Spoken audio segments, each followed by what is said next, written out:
a very interesting program here in North Central Valley, and it's all the brainchild of something called Clínicas de Salud de Valle de Salinas. Basically, it's a Mexican doctors program. Doctors from Mexico who are trained in Mexico, and they come here to get additional training in the U.S., and this is an attempt to alleviate the really drastic shortage of doctors, the lack of doctors in the United States and in California who are Latino, who are from Mexico, who speak Spanish, who understand the culture. Dr. Rodríguez, a pleasure to meet you. We were talking earlier about the fact that you're from Guadalajara, your family's from Guadalajara. Eventually they moved to Mexico City. Tell me a little bit about your origin story, about how you got started. How would you tell me the Dr. Rodríguez story? My name is Gerardo Rodríguez. I'm a family physician here working for Clínica Salud in Castroville. I was born in Guadalajara. My parents are from Mexico City, but they have a job offer in Guadalajara, so they moved to Guadalajara, and I was born there. When I was 3 years old, I moved back to Mexico City. I first became interested in medicine because I was very interested in learning about science. I remember my aunts would give me their books, geography books, science books, so I would read everything. And my mom was a dietitian at that time, so she would bring home the medical textbooks, so that's why I started getting interested in medicine. And then my dad became sick and was hospitalized for a month. Doctors at that time, they didn't know what was the reason for the stomach pain. I was concerned because of my dad. I decided to pursue medicine as a career. One thing that strikes me is coming from Guadalajara and Mexico City, you come to this program, which really puts you in a lot of smaller towns. Castroville, where we are, is a small town. Has it been difficult to come to a small town? Or has it just been a nice change? Actually, not at all. The last year of med school, I remember I worked in a small clinic in a small town in the state of Querétaro. So that's why I realized, you know what, I liked the community. I liked seeing patients from all ages. And then in residence, we did a 6-month social service. There were many places to go, and I decided to go to Chiapas. Chiapas is one of the poorest states in Mexico. I stayed in a small town called Bochil, near San Cristobal de las Casas. When I got there, a lot of patients would only speak Tzotzil. It was a great opportunity for me to learn about the community, to learn about Tzotzil language, because it's very hard. At that time, another doctor who later became my best friend would teach me words in Tzotzil. So when I knew about this project, I became really interested, because I would not be in a big city. I would be in a small town, providing medical care to people in need. When you were growing up, did you see a lot of doctors who were Mexican? Did you have exposure to that? Or, you mentioned your mom was a dietitian.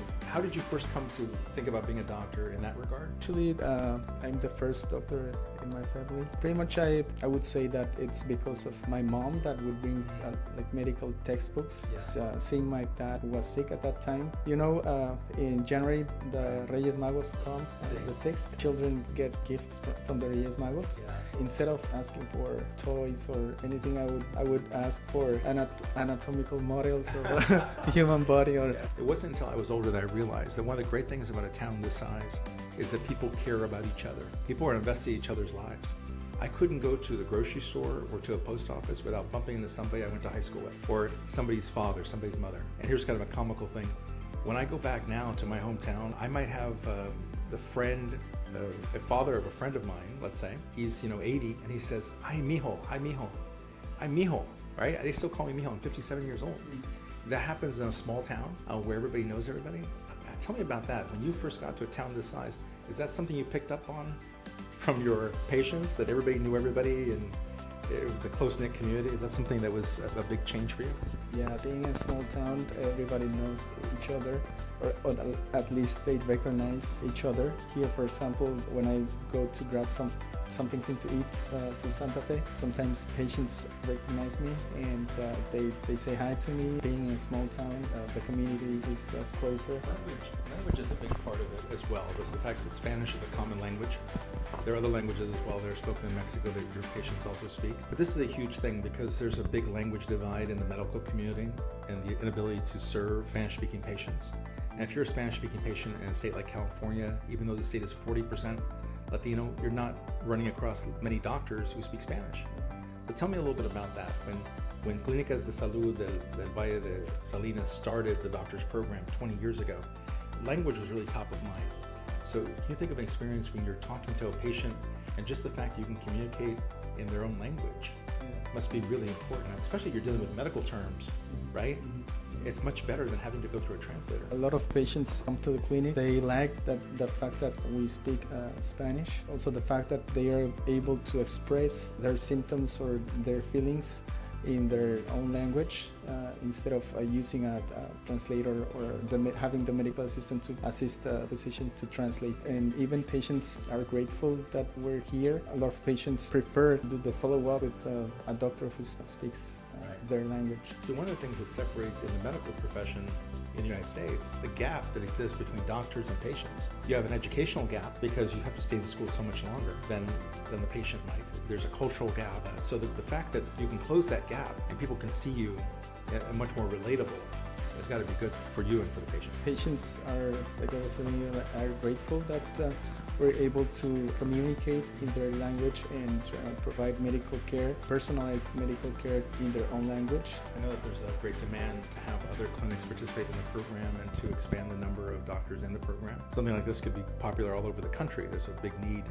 Just tell me as we wrap up, tell me a little bit about what your sense is about the program itself and what your experience has been like overall. One of the natural things I think would be that there's some element of homesickness that always comes with being away from home, especially being Mexicano. We take our family very seriously. At the same time, you are learning, you're having this wonderful experience. It's bound to make you a better doctor. First, I'm very grateful to be part of the project. It's a great opportunity, not only for patients, but only to the doctors. Can close the gap between the medical system here in the United States and the culture and the language of Mexican patients. I'm very grateful. I think it's a very important project. I've seen from firsthand the need of physicians who speak Spanish because there's a lot of people here in California. It would be a great idea to bring the program to another clinics or even another states. One last question.